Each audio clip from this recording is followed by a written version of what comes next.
The Kingstonian Diaries is my chance to do something called the Diffuse Challenge and try and bring some lower league side to glory in England.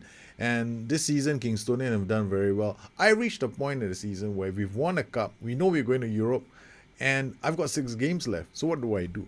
Now, when I reach this kind of a situation where there's nothing to play for, and I literally have nothing to play for, I mean, there's no difference between me finishing in fifth and ninth, just money, right?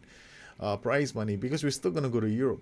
So, what I will do in this kind of a situation is to look for areas of my team that I need to strengthen and how I would like to play. Now, ideally, I don't want to play 4-3-3 systems or anything because those are easy. I mean, it's so easy to play with 3 strikers in the game now that it just kills the fun, and I definitely don't want to do that. I rather play tactics that I enjoy because they have some historical relevance. And in this particular case, I enjoy the 4-3-1-2. Now, the tactic I want to really get my team to work on is the 4-3-1-2. Problem with the 4-3-1-2 is it's very player dependent. And if you don't have the right players for it, it can really fall flat. So we want to make a 4-3-1-2 for our team to play next season, but do we have the players for it? That's the first question I need to ask myself. I need to find out where the gaps lie. And sometimes you want to play against teams that are fighting in the relegation zone or teams that are near the top of the table. So when I go into these kind of games, I look at the tactic and I go, okay, these are the players that I have. This is the way I'm going to set the tactic up. Now, what do I need for my players? So here we already know that one of our players, Coil, I mean, he's at 92%. You can play for like 45 minutes without too much of a problem. So we definitely are going to use him in today's game. At the back, what I plan to do is to put Palmer Brown in midfield so that I can have the option of bringing on Liam Coyle later. Then we've got Jack Price, we've got DLP in Pontiso, Anna Mazzala and Will Ring. They're all not the best players. So this will be a great chance for us to go and play a game and see where we're short. And this is what I do when a season has come to an end, when you've got nothing to play for. And we're playing against a team like Derby County, who are in a fight to avoid relegation. As you can see, Derby, Burnley are all in a relegation. For any one of these three teams can go down. Crystal Palace, Derby, and Burnley. At the moment, Burnley look like the team that has the destiny on their side because they play Norwich and Derby. So both of them are 6-pointers. So I believe Burnley can avoid relegation. Derby, on the other hand, they have a tougher run because they got to play us, they got to play United, and then they got to play Liverpool. They have a 6-pointer against Burnley, but a win over us will do them a favour. I'll do the Rams a favour, and they may be able to stay up. Norwich, done and dusted. So the race is really between these three teams. Up top, Chelsea look like they're running away with the title. United and Arsenal are going to finish in Champions League spots. All these three teams are guaranteed Champions League spots. There's no way Kingstonian or West Brom can catch them. I doubt it. The gap is just too far. Meanwhile, for European spots, I think Kingstonian, West Brom, and Brighton are going to be in a race for it. And with us playing experimental football, this is good news for Brighton. Liverpool have recovered from their poor start to the season, and so have Spurs. Spurs now 38 points, at least they're not in a relegation dogfight anymore. Liverpool near the bottom of the table when the league started after 3 consecutive losses. Now they're sitting in mid-table, both of them with new managers. And we're going to use the 4-3-1-2 and see how this works against Derby. And all I do in this is to look at my transition. So perhaps this might give you guys an idea of what I'm doing. As far as scouting is concerned, right now my short list is entirely focused on filling 2 positions, this position and this position. So I'm looking for players who can play in both. And our scouts are going out looking for these kind of players, and I'm adding to my scout list.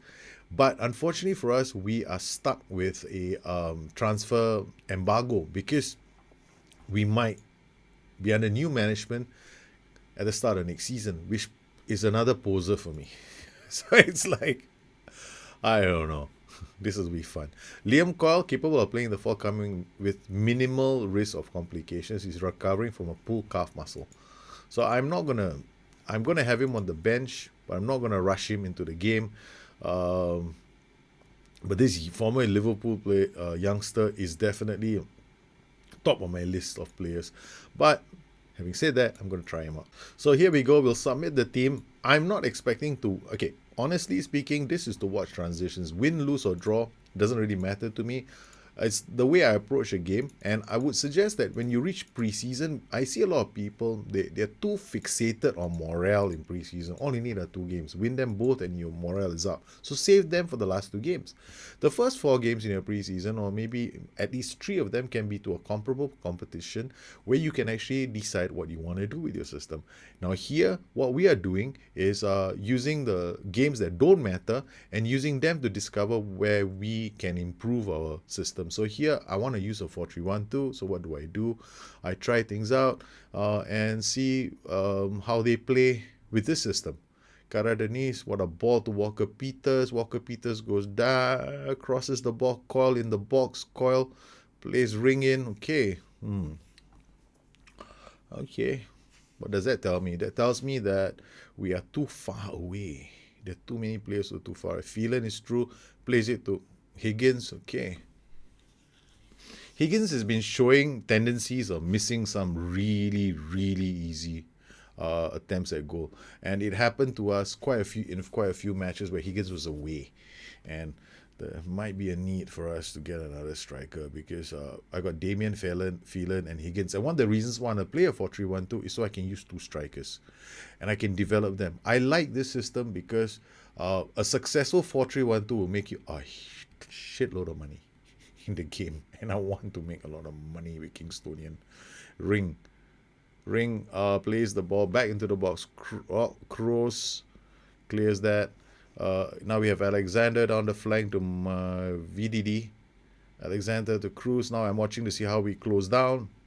Okay, defender is a bit slow. Coyle reads the danger. So it's important for us to have a player like Liam Coyle in the side. That was phenomenally good positioning. Carl Walkers to Evran Cardenis. Now that is his PPN. That's why he's so deep. He's playing on an attack duty, but he's really deep. And that's his player trait. Likes to drop deep. So certain things I have to be aware of when I play the system. Cardenis is actually going to be better off as a deep lying forward on support, because that's the role I have been building him up for. So we need a playmaker and what looks like somebody who can play in this position. Pontiso, I don't foresee him being in the side for very long. I mean, one more season. He's a good squad player, but not a player who can swing a match. Evran Cardenis, on the other hand, is a player that can swing the game. Higgins to Hermes, to Pontiso, to Cardenis, to Phelan. Ball goes up and Swallow reads that brilliantly. Pontiso to Coyle. Coyle finds Phelan. Phelan out to Kyle Walker Peters, who will use his acceleration, drops in across, gets into the box, plays Cardenis in. Shot cannons off a player. Corner, Pontiso, Boshnovich, ring. Cardenis, back to ring, shoots. Keeper makes a great save. And I've got another game then against Arsenal. Same thing. I'll play the same tactic against Arsenal. I don't really care now if I lose, because all I want to know is how my players can play. Because teams like Arsenal, Derby, they all have something to play for. Or speaking of which, we've been knocked out of the FA Cup by the team we beat in the Carabao Cup final, Manchester City. They kicked my ass, man, 3-1. It was really, I guess they got a chance to take revenge on me. That wasn't good. That was Boshnovich. He should have done a lot better with this because he was really on his man. As you can see here, the Pontiso needs to be changed. There we go. Boshnovich is the guy on the right. So Boshnovich is a player that I'm a bit worried about. Okay, we're gonna try. My defenders, it's a bit of a concern because one central defender, if we have the funds for it, yeah, why not? Coyle. We have Palmer Brown, but he's okay. So on the bench we have Palmer Brown. I'm gonna bring him on for Pavel Boshnovich. See whether that makes a difference to our system. Hermes with the throw to Pontiso, to ring. Definitely. This is a chance for me to see how far we are away from me playing my favorite system, 4-3-1-2. And if I find out that it's not possible, then we'll go out, we'll look for players who can strengthen the system, and then maybe play next season. For Butland with the goal kick, Palmer Brown reads that, plays it back to Butland. This is Ring who reads a pass, Swallow to Hermes, to Ring, to Evran Karadeniz. That's because he's too deep now. Pontiso to Phelan. Phelan out wide to Higgins. Higgins holds the ball up, and that's a great goal from Karadeniz, who gets into the box to score. All right. All right. We'll go on structured. Liam Coyle can only last one half, and we'll have to be gentle with our boy. Palmer Brown over the top. Phelan does not win that. Kyle Walker-Peters to Ring. Ring to Coyle. Ring. You see how deep Karadeniz is. That is his player trait.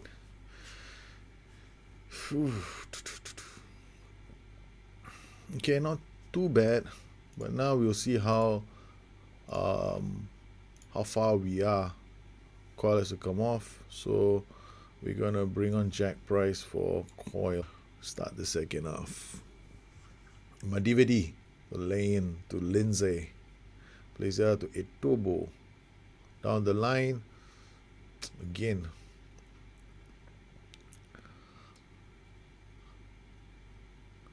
Okay, we make one slight change to our system. We play on a normal defensive line. Pontiso with the ball, finds Price to Higgins. Higgins back to Pontiso to Higgins. Oh, rocks the... Still, okay, if I see a shot like that coming off the crossbar, I'm not going to get excited. Yes, it rocks the crossbar, but I want to see better chances created. So I'm looking at the quality of my chances with the system and then trying to ascertain where we are weakest. At the moment, definitely from the left side. Okay, Higgins, and then we need that playmaker in the middle who doesn't sit too deep. Evran Karadeniz, Higgins, okay. Pontiso to Swallow. Swallow, what a ball to Kyle Walker-Peters, crossing it, and it's a second goal. See, that's when we'll do really well, is when the ball is on the left-hand side of the pitch. So how can I make this happen regularly?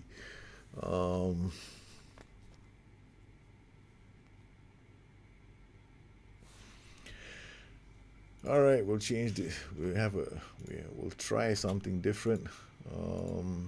DLF on support and Poacher. Alexander to Ring to Evran Karadeniz. Barrow goes back to pick that up. Lukman. Pontiso with the corner. Hermes comes back to Ring, and they'll play the ball to Price. Ring shoots is wide. Well, okay, so this game has told us a few things. A, it's better for me to keep my DLF on the right. B, we definitely need a playmaker in the middle, and so that I can push Karadeniz forward. It's a good result for us. And what we'll do is take this game away and then use the information that we got from this game to help us with our scouting. So now I go into my scouting, and I make sure, we're going to get a lot of these because my scouts are out there looking for players. So I got this Angel Luis Alvarez. What am I looking for this player? So I'm looking for a playmaker who's got the categories are going to be passing, vision, decisions, and balance. So these are the three things I'm looking for, or four things rather. Balance. So this guy, his balance is 9. I'm not even gonna keep him in the database. Got Lisa Ushi. Balance is 13. Then I look at passing, the 10. Forget it. Discard. Then we look at this next player, Gaston Pereiro. He's in. Balance is 12. That's so. Bravery is 8. He'll not, people put pressure on him. He might lose the ball, and we cannot expect him to drop deep and start harassing other players. His passing is not bad. His vision is okay. His decisions are lower than average. At the age of 30, he's not going to improve, so we'll discard. They got Ashley Day here. I'm looking for a player, preferably who has a left foot. His balance is 17. That's good. His passing is 14. Vision is 13. Decisions are 16. He's young. He's in, he dives into tackles, runs with ball often. His dribbling is 13. I can make him unlearn that. Otherwise, using his weaker foot, so he's always only going to use his right foot. So it's going to be challenging for to use him. He's got a future transfer already arranged, so we'll acknowledge him. Then we got Milan Rodakovic. Now this guy's balance is 11, and his passing is 9. So we'll keep him because of he can be a striker. Nathan Mays, again, balance is supposed. I discard him. And I keep doing this for the players. And all I'm doing is looking for somebody who's got good balance. I start with balance first. Balance, passing, vision, and decisions. So this player is okay. His average is 24 years old. He's actually a striker, but he's got very good dribbling. Incredible. His first touch is very good. He's an all-rounder. He's also reasonably decent in the air. His teamwork and his work rate are very high. He plays 1-2s, runs with the ball often. Now, I'm thinking he could be retrained as well. He's already a key player with Swansea, and Swansea have not been too bad. They don't want to sell 11.5. I'm probably going to have to put up about 40 to 50 million just to get him out. So that's something that I have to bear in mind. Luis Martinez, balance is 16, left footer, which is good for us. His passing is 11, decisions are 13, vision is very low at 9. This is like one of those players that has most of the attributes. I'm very tempted to use him because he can dribble. Problem with a player like this is also, horses with blinders on. So he may not see the pass. He may just go for goal all the time. And he hugs the line, something I don't like. I want to have a playmaker who doesn't have hugs the line. Runs with ball through center is fine. But runs with ball down the left and hugs the line just makes it, I have to undo 2 player traits. So he's out. So we got Lee Kang in here. All right, this is a Korean player. The moment I see balance 11, you're out. So I go through all this and I keep scouting players. And then in our short list as well, we have a few players here. So if I'm looking through this short list, we've got this youngster called Alexandre Bonneau. At the age of 21, fairly interesting player. His bravery attribute, which is very low at 3, is a big concern of mine. So his first touch is good. His balance is good. Sometimes these kind of players, they can get out of a challenge. So low bravery is not a major thing unless you want them to play on support. So we might bring this guy in, but I would rather have high determination, work rate, and bravery. So he has got average determination as well. We'll think about it. This guy Malik DM, very excited by this guy. Low balance, still not ideal. Then we got other players that we are scouting, and we're trying to get as much information as we can on them. So I'll go through this as time goes on. Now, sometimes you'll find them playing in the central positions, right? They might be a left footer. Like here we got Jim Cross. Now Jim Cross is on loan from Man City, and he has the attributes. He might be a player I go and ask for but the problem is he's playing for Man City, and Man City are probably not going to let him go without the big fee, and that's going to be a bit of a problem. But what we do here then is we continue scouting him, and I'll assign a scout to the scouting pool for 2 weeks. Then what I also do is I go to my assignments. Sometimes I just come in here because in the assignments page, you might have players you may not have noticed, you might have overlooked. So, these guys may not be added to my short list. And these are players that are currently being scouted. So I will tell my scouts to deep scout some of these players if I see the attributes are not bad. Like this guy isn't that bad. Luke Michael Faulkner. He's a deep line playmaker.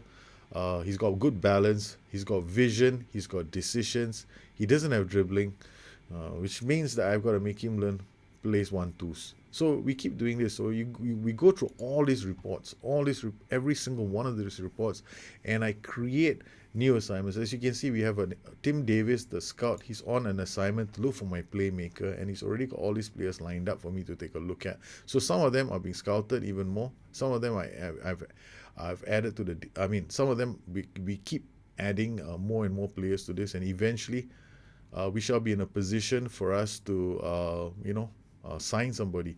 So this is the most important position I'm targeting at the moment, and so it's something that I do now. And the more I play with the tactic I want to play next season, the stronger I feel about certain positions. Well, I hope you enjoyed this edition of the Kingstonian Diaries. It's a bit long because I want to tie two things into the show. I want to show you what I do once, there's nothing to play for, and how I approach scouting as well. And I hope you found it useful. If you have any questions, please look me up on Twitter at Bustthenet or addicted2fm.com, my website. Once again, I'd like to thank all my patrons for their continued support of this channel. You make these kind of shows possible for the rest of the community. You guys take care, have a good one. I'll see you again soon. Bye-bye.